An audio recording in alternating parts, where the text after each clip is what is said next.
Bonjour à tous, bienvenue pour ce journal du samedi de la 10e rencontre mondiale des familles à Rome. Hier soir, les participants étaient invités en paroisse pour expérimenter la communion ecclésiale en famille, l'occasion de revenir sur les temps forts de cette rencontre. On se rend compte qu'on a les mêmes problèmes de famille. Et les problèmes de famille n'ont pas de frontières. Le côté aussi positif, c'est que les témoignages nous ont donné les solutions. Comment ils ont fait pour remonter un peu ces difficultés qu'ils ont traversées. Et là aussi, ça va nous aider aussi au retour d'aider d'autres familles en difficulté, de les aider à se relever. Luigi et Maria Beltram Quattrocchi sont les patrons de cette rencontre. On vous propose de découvrir ces figures de sainteté et ce qu'ils ont à dire aux familles d'aujourd'hui. Luigi et Maria Beltrami Quattrocchi sont les premiers époux à avoir été béatifiés ensemble en 2001. Mariés en 1905, ils ont eu 4 enfants. Eucharistie le matin et chapelet en famille le soir rythment leur journée. Pour le couple, il est primordial de transmettre la foi à leurs enfants. 3 d'entre eux deviennent moines et religieuses et la dernière, Enriqueta, laïque consacrée, a été déclarée vénérable par le pape François en 2021. Toute leur vie, leurs parents s'engagent, notamment dans le scoutisme ou des œuvres caritatives. Luigi meurt en 1951 et Maria 14 ans plus tard. Ils sont fêtés le 25 novembre, date de leur mariage. Leur vie conjugale continue à inspirer des couples d'aujourd'hui. Ce ne ispiriamo anche durante la vita matrimoniale per l'appunto, anche nell'educazione dei figli cerchiamo di ispirarci ai principi. Oggi tutti ci parlano di tutto nell'educazione dei figli, ci parlano dalla logopedia alla piscina, alla palestra, all'inglese, alla musica, ma nessuno ci spinge a guardare l'aspetto spirituale e quindi tutto qui, siamo una famiglia normalissima che però stiamo cercando di seguire i beati Beltramo e Quattrocchi. Una famiglia che ha dimostrato insomma, che la santità si può raggiungere anche in famiglia. anche semplicemente. Non bisogna fare grossi, non so come si dice, grosse avventure per diventare santi. Ci si può arrivare anche con la vita semplice di ogni giorno, in famiglia. La santità di quella coppia, di questa coppia ci ispira, però è difficile. Anche perché... noi abbiamo 3 figli, per cui cerchiamo, è faticoso, e però ci aiuta, sì, ci ha aiutato molto nell'educazione, nelle cose di ogni giorno. È un bel faro da guardare, comunque da seguire. Les reliques des bienheureux sont exposées pendant toute la rencontre mondiale des familles. Ce matin, cette dernière journée complète consacrée à l'appel à la sainteté pour toutes les familles a commencé, salle Paul VI, par un temps d'adoration eucharistique, l'occasion de déposer au Seigneur tous les fruits, tous les échanges de cette rencontre. Et dans un panel de conférences sur la vocation et la mission des familles par rapport aux périphéries existentielles, un couple a témoigné de l'accueil des migrants. Le projet des couloirs humanitaires de Sant'Egidio a permis l'accueil de près de 5000 réfugiés, principalement des familles vulnérables et fragiles, syriens, mais aussi afghans, érythréens et d'autres pays africains. Cela peut paraître une goutte d'eau face aux centaines de milliers de personnes en exil dans le monde.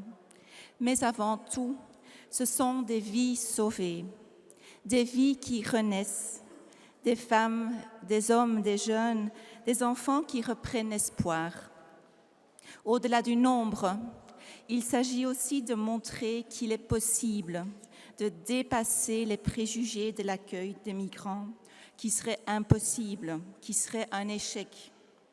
Grâce à l'accompagnement qu'ils reçoivent, les réfugiés s'insèrent dans la société du pays d'accueil et même plus deviennent à leur tour des acteurs et participent à l'accueil d'autres réfugiés qui arrivent par la suite pour des questions de traduction, orientation, etc.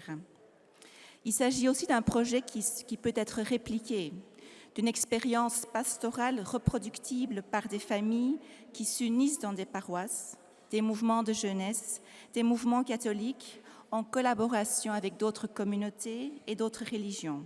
Je suis avec les représentants de la délégation française dans cette rencontre mondiale des familles, Véronique Longchamp et Monseigneur Bruno Feillet. Bonjour. Bonjour. Alors une première question, qu'est-ce qui vous a marqué dans cette rencontre? Quels ont été les moments forts pour chacun de vous? Alors personnellement, un des grands moments forts pour moi, ça a été le Festival des familles avec le pape, avec tous ces témoignages que nous avons eus, des témoignages extrêmement forts, et la reprise qu'en a fait le pape. Et vraiment cette attitude de dire qu'il faut accueillir chacun, soutenir les personnes, les soutenir à tout le monde à bras grands ouverts, nous a dit le pape, à accompagner ces personnes-là. Et ça me semble quelque chose de vraiment vital, et que il faut prendre soin des familles. Vraiment prendre soin des familles, parce que la famille, c'est un élément vital de la société, un lieu où on apprend à se pardonner, à s'accueillir l'un l'autre, à vivre la fraternité. Voilà, je pense que c'est vraiment des messages très forts.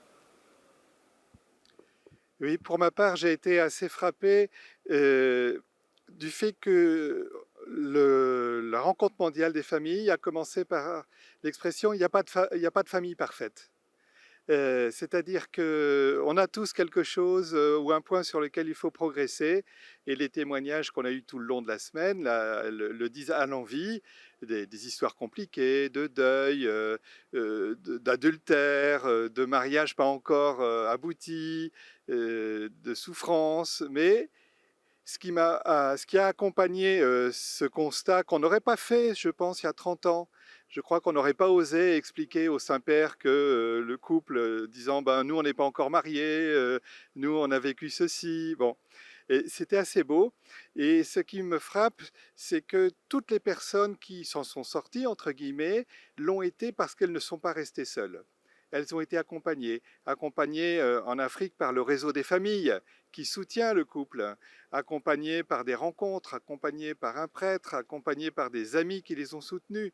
Mais voilà, on ne s'en sort jamais tout seul. Et moi, je retiens ça comme une constante très forte. Et une famille qui veut aller au bout de son projet, il n'y a pas de raison qu'elle n'y parvienne pas, il ne faut pas qu'elle reste seule. Voilà.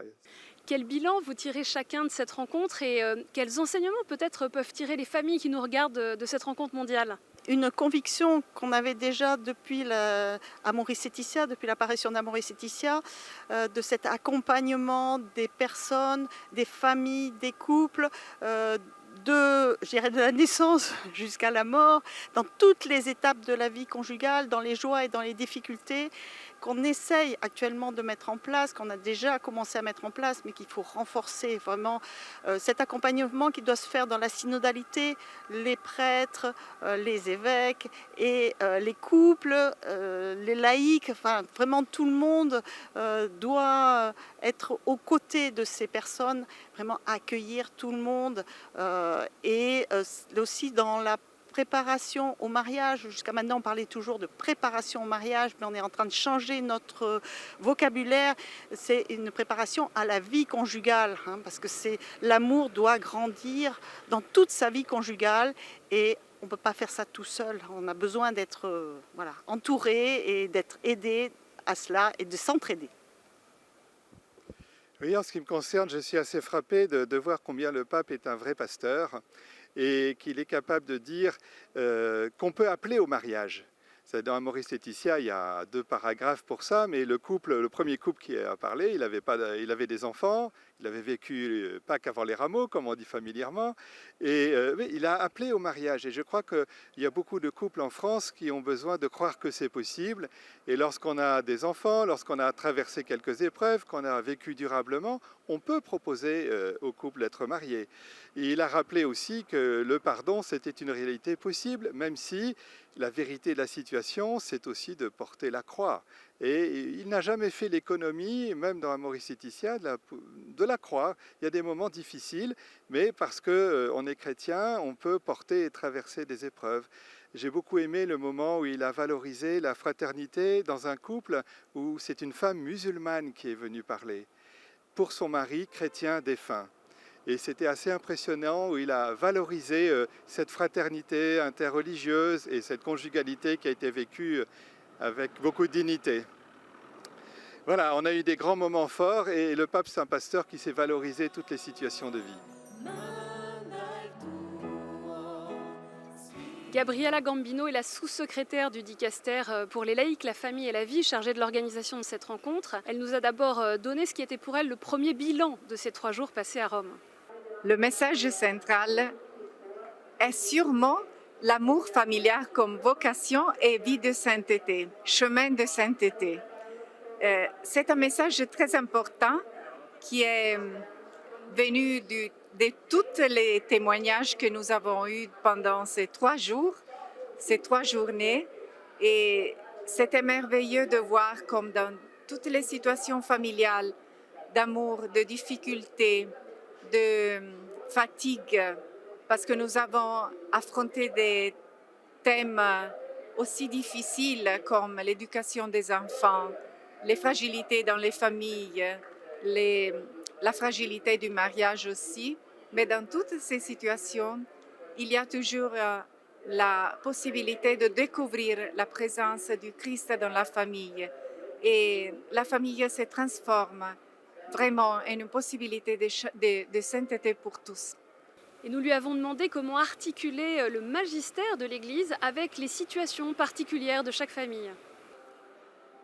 Je crois que nous devons vivre vraiment la communion ecclésiale. C'est très important de cheminer ensemble, les pasteurs avec les familles, avec les épouses surtout, qui peuvent aider les familles dans toutes les situations à découvrir la sainteté et la grâce qu'il y a dans chaque situation.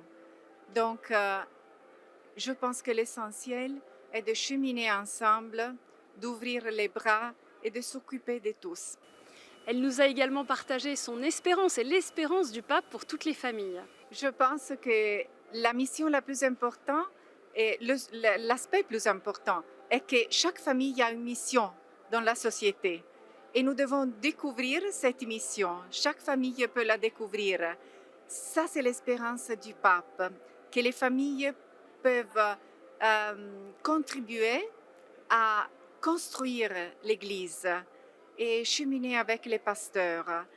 C'est quelque chose que nous devons dire aux familles. Elles ne le savent pas.